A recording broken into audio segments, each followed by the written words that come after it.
감사합니다. 오늘 성탄 전야 바로 24일인데 내일이 성탄절이죠.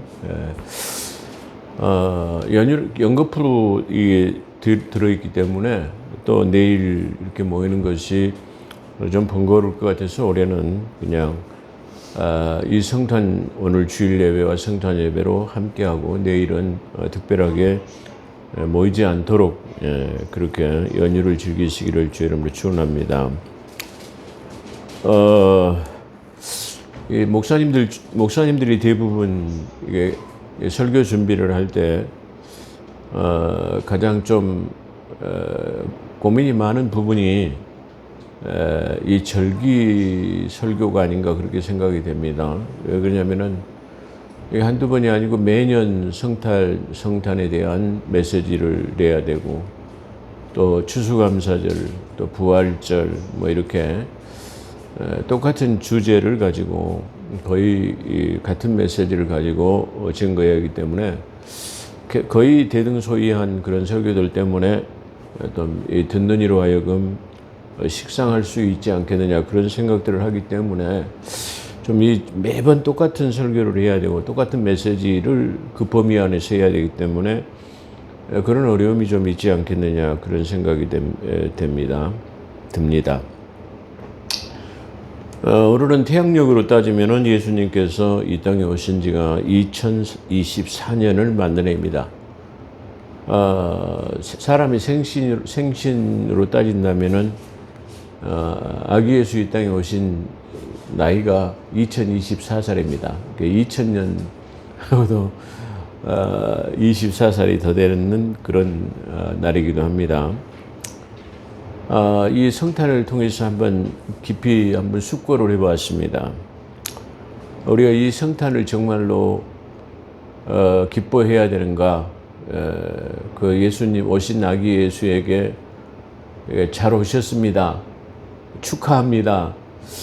이렇게 할 수 있을까? 그런 생각도 한번 해봤어요. 왜 그러냐면 예수님이 이 땅에 오신 목적은 죽으러 오셨기 때문에요. 죽으러 이 땅의 모든 만백성을 구원하시기 위해서 죽으러 오신 분에게 축하합니다. 잘 오셨습니다. 이렇게 할 수는 없지 않느냐. 그렇잖아요. 이게 필연적으로 그분은 죽으러 오셔야 돼요. 그렇죠? 근데 이분이 오신 진짜 목적은 억조창생들의 지혜학의 문제를 해결하기 위해서 십자가의 못 달리심을 통해 가지고 우리의 죄를 구원하시기를 위해서 죽으러 오셨어요. 근데 죽으러 오신 분한테 잘 오셨습니다. 축하합니다. 이런 그 인사말이 합당한가? 그렇게 한번 생각해 봤어요. 물론 우리에게는 엄청난 기쁨의 소식이죠. 그렇잖아요. 우리의 죽을 영혼들을 영원히 살 수 있도록 그분의 죽음을 통해서 얻을 수 있다고 한다면 생명을 얻되 풍성히 얻게 하시기 위해서 이 땅에 오셨어요. 우리 측에서는 엄청 기뻐할 일이고 정말로 축제를 해야 할 그런 기쁨의 소식이죠. 근데 하나님 입장에서 볼 때는 내가 너희를 위해서 죽으러 왔어.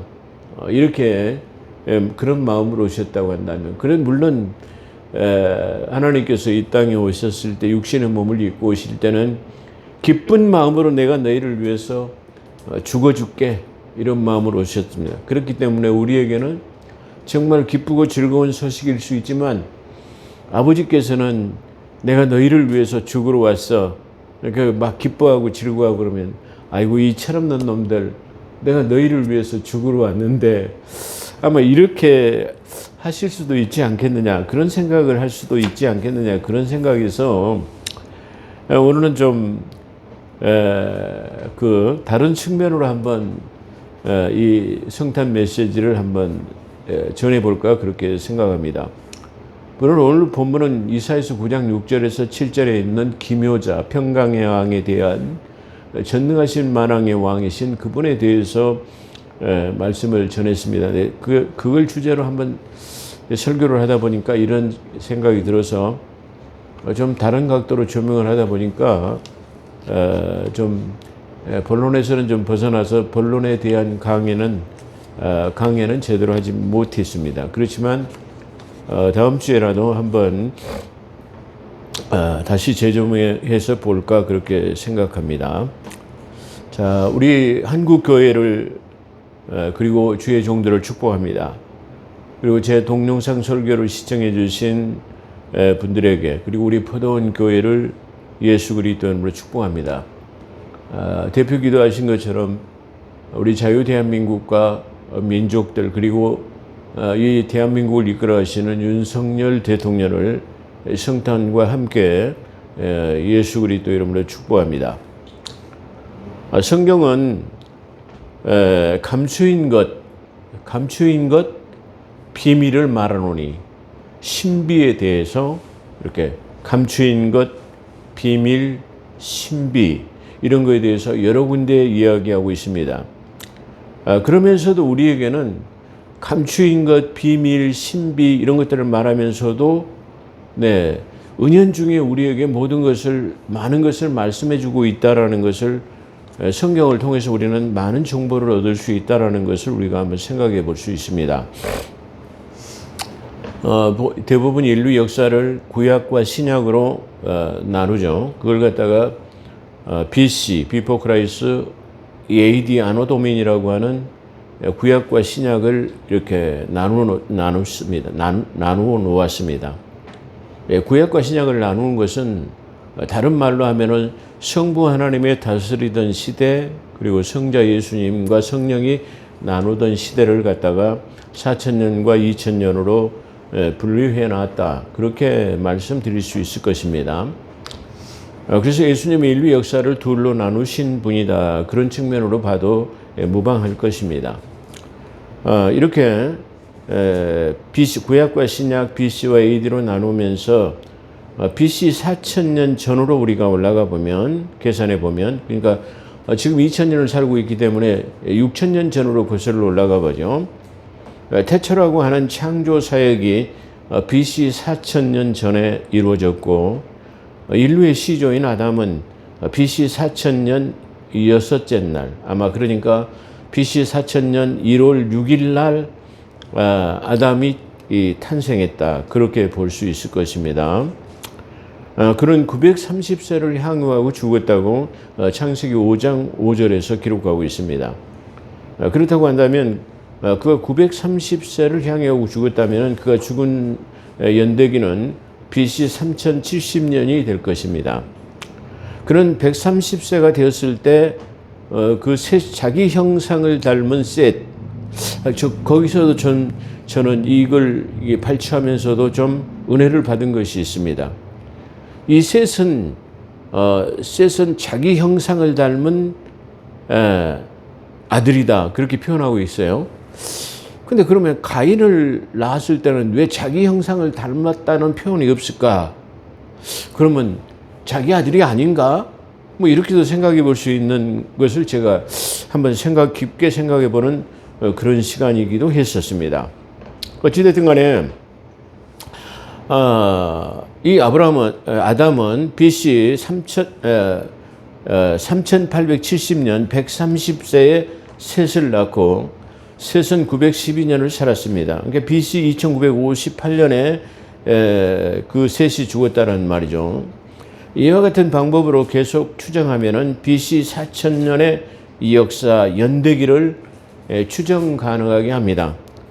그래서 사람들이 그 성경 시대에 나온 역사를 갖다가 BC 몇 년 어떻게 계산할까 이렇게 생각할 수도 있습니다.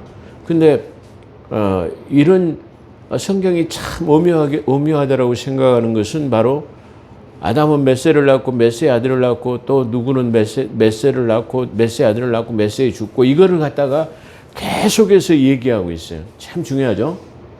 근데 왜 아담의 아내 하와는 몇 살에 죽었다는 말이 없는가? 노아의 아내도 마찬가지고 셋의 아내도 마찬가지고 많은 믿음의 사람들이 여자들이 있었을 건데 많은 사람들이 있었을 건데 그들의 나이에는 기록하지 않고 있어요. 왜 그러냐면은 이 하나님의 연대기를 기록하는 데에서는 지금 모든 그 아담의 계보를 통해서 쭉 얘기하고 있기 때문에 그 여자들의 나이는 중요치 않다 그렇게 말할 수 있어요. 이것만 이렇게 그 남자들의 아담 이후의 계보만 적어 놓으셔도 그 연대기라고 하는 것은 추론 가능하기 때문에 그랬다 그렇게 생각할 수 있어요. 그렇죠. 구약시대 물론 아브라함의 아내인 사라는 몇 세에 죽었다는 기록이 있습니다. 근데 대부분의 여자들의 나이는 기록하고 있지 않다라는 거예요. 많은 믿음의 선진들 뭐 이런 사람들의 아내가 있죠. 근데 그 아내의 나이에 대해서는 성경에서 기술하고 있지 않다 그렇게 말할 수 있어요. 자, 노아의 방주 사건 또한 노아가 600세 되던 해에 방주의 사건이 일어났다고 그렇게 말하죠. 그래서 600세에 노아 방주를 짓기를 시작하라고 말씀하셨는데 이 노아의 방주의 사건이 일어난 것은 BC 2370년에서 2369년에 생긴 일이라고 그렇게 추정 가능한 것입니다. 그리고 모든 신학자들이나 역사학자들이 그렇게 기술하고 있는 것을 우리가 볼 수 있습니다. 또한 창세기 7장 11절에 보면 2월 17일에 비가 내리기 시작했습니다. 이 말은 심판이 시작되는 날을 말하기도 합니다. 근데 2월 17일 날 비가 내리기 40일 주야로 비가 내리고 뭐 150일 동안 물이 창이라고 뭐 또 이런 그 날짜를 정확하게 다 그때 기술해 놨어요. 그래가지고 비가 2월 17일 날 내리기 시작하더니 7월 17일에 그 배가 아라랏산에 머물렀어요. 머물러가지고 물이 점점점 빠지기 시작하는 것을 말하죠.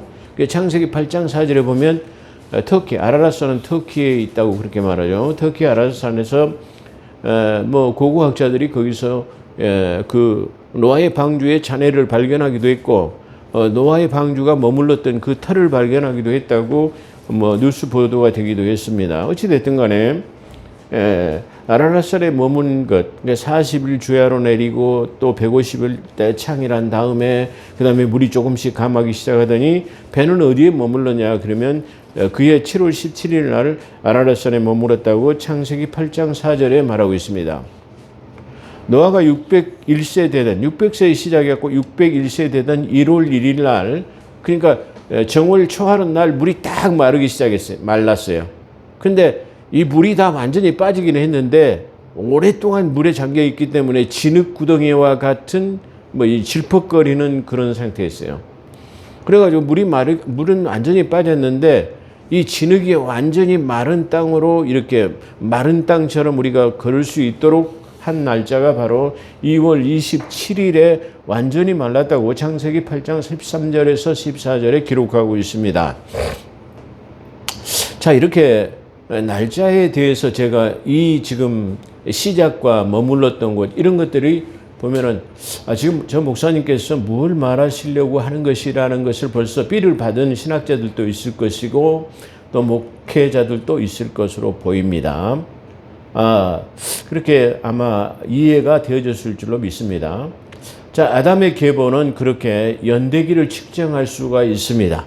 연대기. 그러니까 저 BC라고 하는 하나님의 태초로부터 쭉 그 연대를 이렇게 그걸 계산해서 해보면 알아요. 그래서 제가 성경을 연구할 때 이 계보로 이 연대기를 측정하는데 아마 몇 달은 걸렸어요. 그랬는데 그걸 그 결론을 얻었는데 어느 날 우연히 서점에 갔더니 예수 그리스도의 족보 이야기라는 책에 제가 연구해 놓은 것보다 저 상세한 책으로 그걸 기록해 놨더라고요. 그래서 이걸 진작 좀 알았으면 그렇게 고생을 안 했을 텐데 그런 생각도 했습니다. 거기서 깨달은 은혜는 우리 믿음의 성경에는 그런 장절이 있죠. 우리 믿음의 선진들이 부지런히 살피고 연구해서 기록해 놓은 말씀이다 라고 베드로서에다 그렇게 기록해 놨어요. 그렇기 때문에 때로는 우리가 많은 우리 믿음의 선진들이 써놓은 경건서적이나 책자들을 통해서도 우리가 연구한 것보다는 더 훨씬 많은 정보를 얻을 수 있다. 그렇게 말씀드릴 수 있어요. 그렇기 때문에 시간이 나면 서점에서 경건서적을 구해다 보는 것도 우리 믿음의 신앙을 증진하는데 큰 도움이 될 것이다. 그렇게 말씀을 드릴 수 있을 것입니다.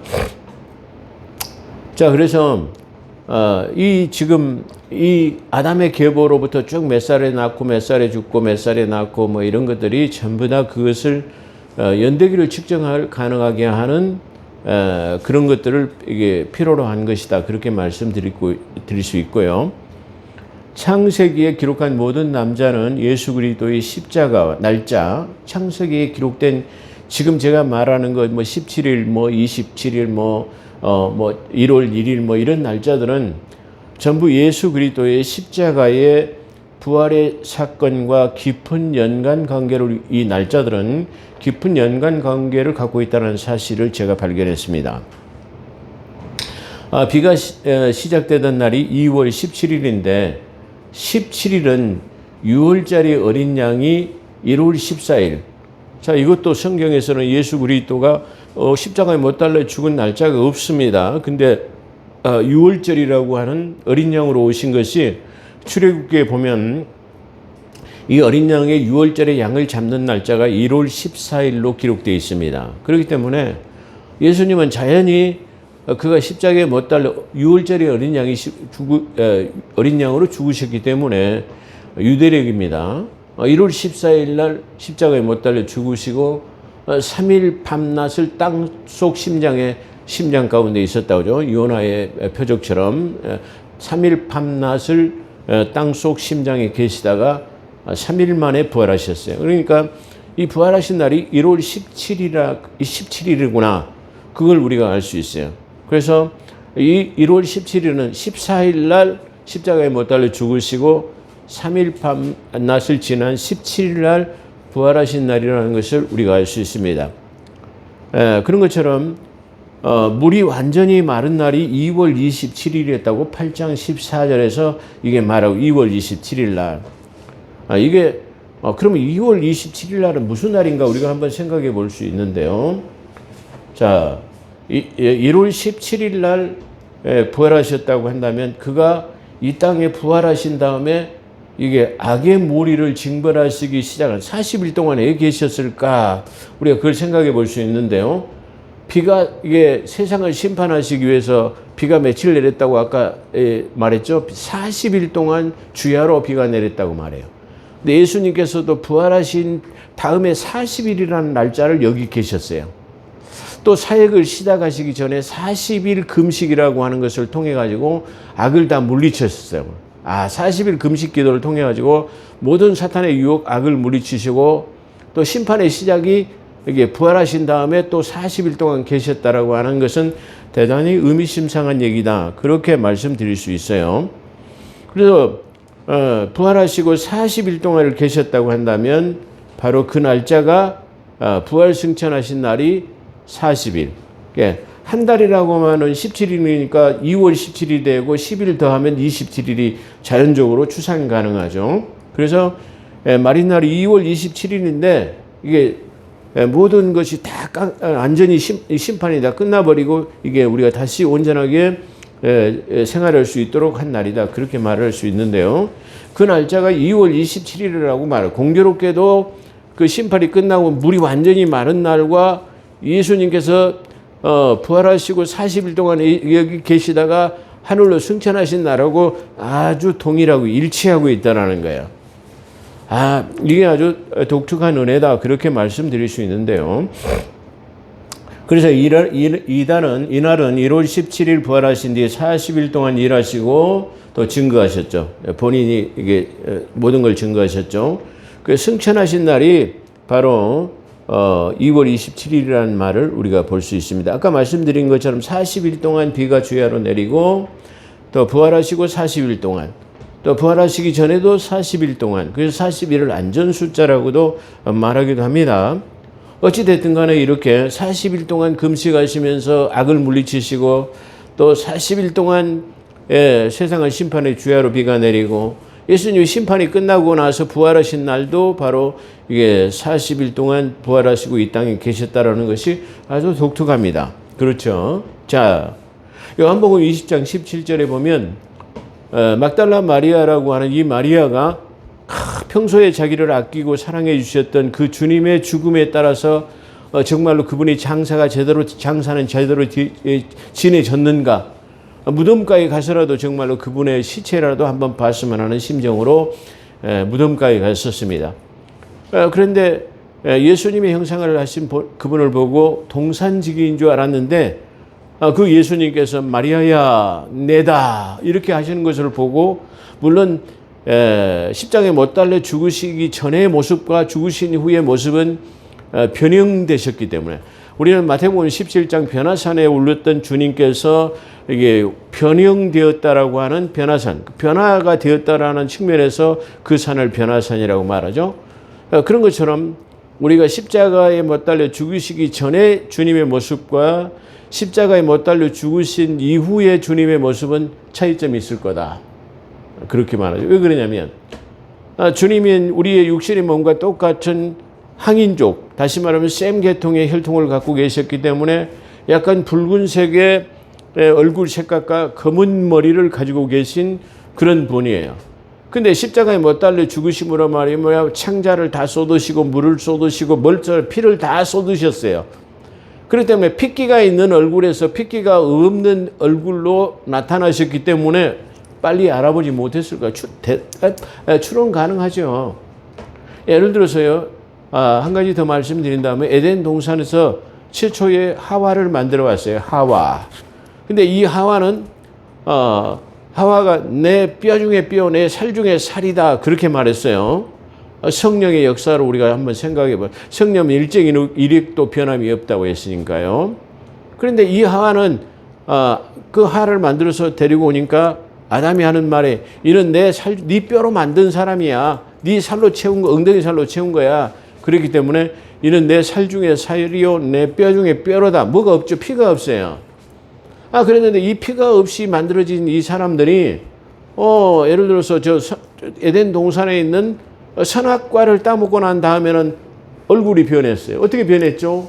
예수님의 전자의 경우와는 반대로 변했어요. 다시 말하면 아까는 살과 피만 있는 백설공주와 같은 하얀 얼굴을 가지고 있던 사람이 선악과를 따먹고 나서는 뭐가 생겼어요? 이게 얼굴이 피가 생겼어요. 얼굴이 쉽게 말하면 붉은 빛을 도는 아주 요염한 얼굴로 변화를 받았다. 그렇게 추론 가능하다. 그렇게 말씀드릴 수 있을까요? 제 동영상 설교를 들으시면 여러분들에게 신앙생활의 증진을 가져오는 많은 도움이 될 거라고 그렇게 생각이 됩니다.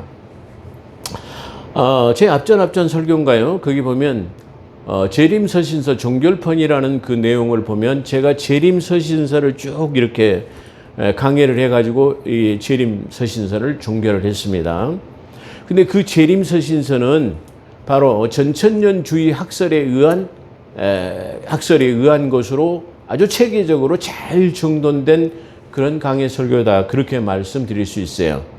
그렇기 때문에 여러분들이 제가 증거하는 재림서신서를 이게 잘 숙고하시면 전천년주의 학자들보다도 어디다 내놔도 부끄러움이 없는 학설을 지니고 있는 분이다. 그렇게 말할 수 있어요. 그래서 제가 그 설교를 마치고 이 설교는 전천년주의 학설에 의한 체계를 정립한 것이다 라고 말씀드려야 되는데 그걸 못 드렸기 때문에 이 자리를 빌어서 제가 말씀을 드립니다. 그런 것처럼 이 동영상 설교는 그래서 이 동영상 설교는 그런 측면에서 우리가 아까 말한 비밀, 미스테리한 것, 신비 이런 것들을 훨씬 많이 도움이 될 것이다. 그렇게 말씀드릴 수 있어요. 자, 요한복음 20장 7절에 보면 그래서 막달라 마리아가 무덤가에 갔습니다. 그랬는데 너무 반가운 나머지 이 막달라 마리아가 예수님을 이렇게 만지려고 하니까 아유 마리아야 만지지 마. 그러면서 나는 지금 아버지께로 가지 않았기 때문에 만지지 말라는 거예요. 자, 이 말은 무슨 말이냐면은 지금 예수님은 사단에 의해서 지금 손과 발이 못자국이 생기고 옆구리에 창자국이 생기고 십자가에 못 달려 죽으셨다 부활하셨는데 이걸 사단에 대한 그들의 징벌을 다시 말하면 이게 증거를 가지고 있어야 돼요. 아마 그런 측면으로 저는 이해를 했습니다. 그렇기 때문에 내가 아버지께로 가지 않았기 때문에 만지지 말라 그랬어요. 그랬는데 그래서 못 만지게 하셨는데 그 뒤에 보면 27절에 보면은 뭐라고 말했냐면 그러죠. 요한복음 20장 17절에는 마리아를 만지지 못하고 내가 아버지께로 가지 못했다 그렇게 말해요. 근데 26절에 보면 여드레 후라고 말하고 있어요. 여드레 후에 문이 닫히던 도마와 함께 있던 집에 나타나요. 문이 닫혔다라는 말은 문이 잠겨져 가지고 안에가 사람이 있었는데 누가 문을 열어주지도 않고 허련하게 그 안으로 들어오셨다라는 그런 측면이에요. 자, 어찌됐든 간에 그때 들어오셔 가지고는 6일 전에, 여드레 전에는 마리아에게 내가 아버지께로 가지 않았기 때문에 만져보지 말라 하셨는데, 이 쉽게 말하면 믿음이 적은 도마와 함께 있던 거기 오셔가는 도마에게, 야, 네가 믿음 없는 자가 되지 말고 내 손과 발의 옆구리에 창자기에 손을 넣어보고 만져보라 이 말이죠. 만져보고 믿음 있는 자가 되라 말씀하시다. 놀라운 사실이죠. 그렇다고 한다면 이 여드레는 날이라고 하는 날짜 가운데는 바로 그 동안에 바로 이 6일이나 8일 동안에 지금 예수님께서는 하늘 아버지 저 삼층천이라고 하는 그곳에 다녀서 오셨다라는 말, 증거를 남겨놓고 오셨다라는 말, 부활하신 모습을 영광을 받으셨다라는 것을 보이시고 오셨다라는 것을 우리가 말하는 거예요. 성경은 이렇게 간단한 기술 속에서도 우리에게 엄청난 정보를 우리에게 제공해 주고 있다. 그런 말이에요. 근데 우리는 그런 것들을 그냥 쉽게 간과해 버리고 그냥 넘어가 버리는 경향이 있는데, 그런 것들이 하나님의 그야말로 전지전능하신 놀라운 능력의 소유자라는 것을 우리가 알 수 있어요. 그렇잖아요. 우리가 저 달나라라고 하는 둘째 하늘의 달에 가는 거에도 그 마의 속도, 빛의 속도로 해가지고 몇 달을 거쳐가지고 거기를 가는 거예요. 근데 저 삼층천이라고 하는 하늘까지 올라가려면 700억 강년을 가야 된다고 그래요. 저는 모르겠어요. 어느 신학자들이 이게 만들어 놓은 얘기예요. 뭐 우주를 전체를 연구하는 사람들의 얘기겠죠. 근데 저 하늘 삼층천에 가려고 한다면 700억 강년이라고 하는 그 빛의 속도로 700억 강년을 가야 된다는 거예요. 그러니까 우리가 인간의 생각이나 방법으로 갔다 올 수 없는 거예요. 하나님만이 영의 세계로 우리가 그분만이 시공간을 초월하는 그분만이 가능한 것이다. 그렇게 말할 수 있어요. 자, 그렇기 때문에 이 요한복음 20장 17절과 그 다음에 26절 사이에는 그렇게 놀라운 역사가 그 속에 들어있다라는 것을 우리에게 말하고 있어요. 그래서 그 말은 6일 동안에 아버지에게 다녀오셨다라는 것을 시사하고 있다라는 것을 우리가 말합니다. 그래서 성경에서는 종종 이런 말이 기록되고 있습니다. 들을 귀가 있는 자는 성령이 하시는 말씀을 들을지어다 라고 그렇게 말하고 있어요. 그게 요한계시록에도 계속 나와 있고 복음서에도 나와 있고 여러 군데 종종 나타나고 있죠. 자, 하나님께서는 이렇게 정확한 연대기와 날짜를 우리에게 알려주십니다. 그렇죠? 이렇게 다 이게 은연중에 다 말씀하시고 있는데 그게 우리가 그 날짜가 무슨 의미를 가지고 우리에게 말씀하고 있는가를 이해하지 못하기 때문에 그런데 우리가 이렇게 중요한 의미를 가지고 있다는 것을 오늘 말씀을 통해서 우리가 깨달았습니다. 자, 이렇게 왜 그런데 중요한 거죠. 자, 그런데 왜 주님께서는 이 땅에 오신 날을 정확하게 기록해 놓지 않으셨을까? 그렇잖아요. 아까 우리는 1월 14일 날이라고 하는 6월절에 십자가에 못 달려 죽었다는 것은 추론 가능케 하는 거예요. 그 다음에 50일 날, 그 오순절이라고 하는 50일 날짜도 바로 1월 14일부터 51일 날짜를 계산하면 날짜가 나오죠. 그렇죠. 아까 아라라산이라고 하는 7월 17일 날이라고 하는 것은 장막절에 다시 말하면 대속죄일하고 관계가 있는 날짜다. 아마 이게 제 동영상 설교를 들으신 분들은 아마 깨달을 거예요. 그렇잖아요. 그런 것처럼 우리가 그런 것들을 이해할 수 있다. 그렇게 말할 수 있어요. 그런데 왜 예수님이 십자가에 못 달려 죽으신 날짜, 이게 이 땅에 오신 날짜는 기록하고 있지 않을까? 그렇죠. 그 다음에 또 왜 예수님의 무덤은 없을까? 아까 말하는 우리 성경을 통해서 알 수 있는 것은 그가 이게 십자가에 못 달려 죽으시고 아리마대 요셉이라는 의인이 내가 갖다 장사 지내겠습니다. 얘가 당당하게 예수님을 매려다가 한 번도 장사 지낸 무덤으로 사용된 적이 없는 깨끗한 동산에다가 예수님을 장사 지냈다고 성경은 말합니다. 그런데 그 아리마대 요셉의 무덤은 어디인가? 우리가 알 수 없잖아요. 예수님의 형상도 남아있지 않아요? 제가 언젠가 진품 명품에 보니까 우리나라 최고의 그림으로 최고가의 값이 나간 그림이 있었는데 그 무인이라고 하는 전일상이라는 사람의 그 그림, 한유도 노는 그림을 그려놓은 그림인데요.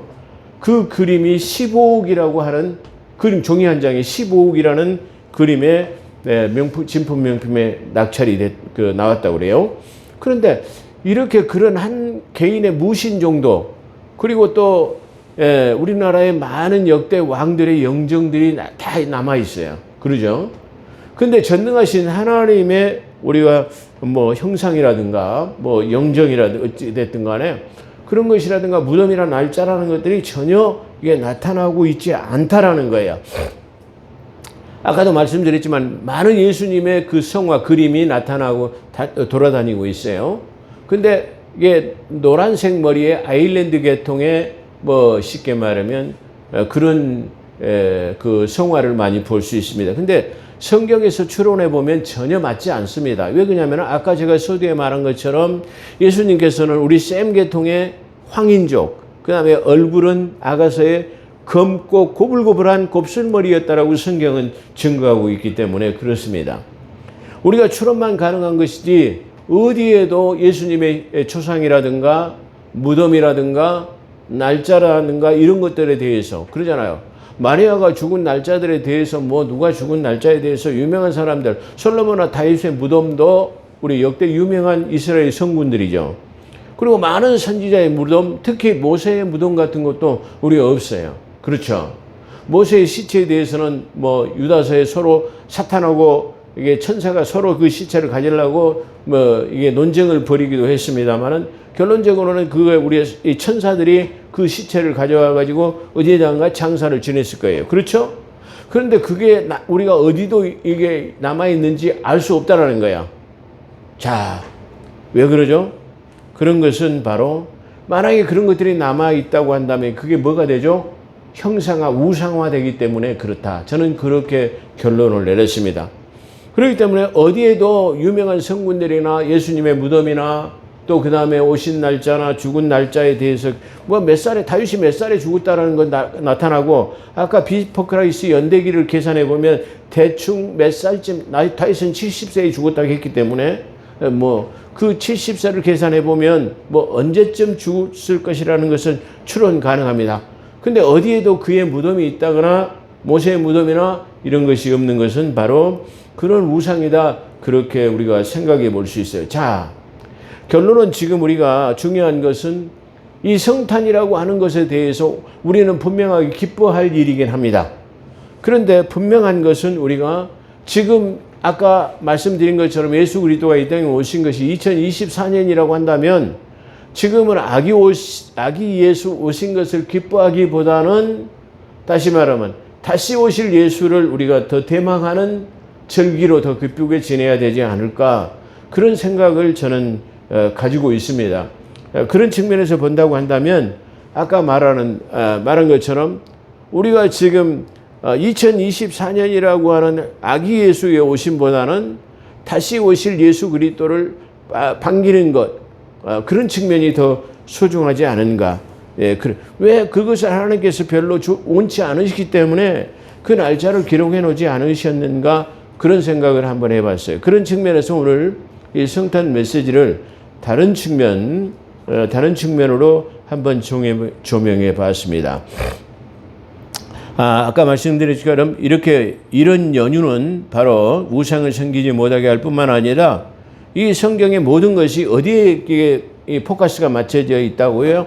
죄에 대한 그분이 죄를 심판하시기 위해서 우리의 죄악 가운데 우리를 그에게 건지시기 위한 것. 그래서 성경은 노아의 방주의 사건, 소돔과 고모라의 사건을 통해서 죄의 문제를 해결하지 않으면 심판이 된다. 아까 말한 것처럼 노아의 방주의 사건이 심판을 이룬 거예요. 40일 동안도 심판을 하시기 위해서 비가 내리고 이게 40일 동안 악의 무리를 심판하시기 위해서 금식하시고 또 부활하시고 난 다음에 40일 동안 이렇게 모든 세상의 우상을 제거하시고 악의 무리를 제거하시는 것도 거기에 맞춰 있다. 그렇기 때문에 우리가 이 말씀을 잘 생각해 보면은 어디에가 이게 포커스가 맞춰져 있다고요? 심판과 부활과 다시 오심에 맞춰져 있다라는 거예요. 오신 것은 중요하지 않다 이런 말이에요. 뭐가 중요해요? 우리 중요한 것은 예수님께서 이 땅에 오신 목적이 죄에 대한 심판에 대해서, 그러죠. 심판하시고 영원한 생명을 주기 위해서 죽으러 오셨다라는 거예요. 그렇기 때문에 우리가 이 신앙의 이 중심 가운데는 바로 죄의 문제의 심판, 그렇죠. 심판에 대해서, 그리고 심판과 부활. 우리가 죄의 문제를 해결했기 때문에 부활. 그리고 그분은 우리를 영원한 생명을 주시기 위해서 다시 오실 것이라고 하는 것이 우리의 신앙의 중간에, 중심에 자리 잡고 있어야 되겠다. 그런 생각을 한번 해보게 하는 것입니다. 오늘 서론이 너무 길었습니다. 아까 기묘자라고 하는 이사야서 9장 6절과 7절의 내용은 오늘 이런 다른 메시지에다 충실하다 보니까 다 말씀드리지 못했습니다. 다음 시간에 증거해서 말씀드리도록 그렇게 하겠습니다. 기도하겠습니다. 오 거룩하시고 자비로우신 하나님 아버지, 이 성탄은 분명히 우리에게 기뻐하시고 감사해야 될 일임을 믿습니다. 그러나 아버지의 측면에서는 죽으러 오셨다라는 것을 생각할 때 결코 아버지는 기쁜 마음은 아니었을 것으로 우리가 아버지의 마음을 한번 헤아려 봅니다. 오늘 증거된 이런 모든 것들을 통해서 우리 이 땅에 오신 것이 심판에 대해서, 그리고 부활에 대해서, 그리고 다시 오심으로 저 영원한 생명을 주시기 위한 것에 하나님 초점이 맞춰져 있다는 사실을 우리가 기억합니다. 그러므로 우리가 거기에 그 신앙에 하나님 믿음으로 마음 중심에 잡아 살아갈 수 있는 복된 믿음이 되게 도와주시옵기를 이 성탄을 맞이해서 다시 한번 생각해 봅니다. 감사드리며 우리 구주 예수 그리스도 이름으로 감사기도 드리옵나이다. 아멘.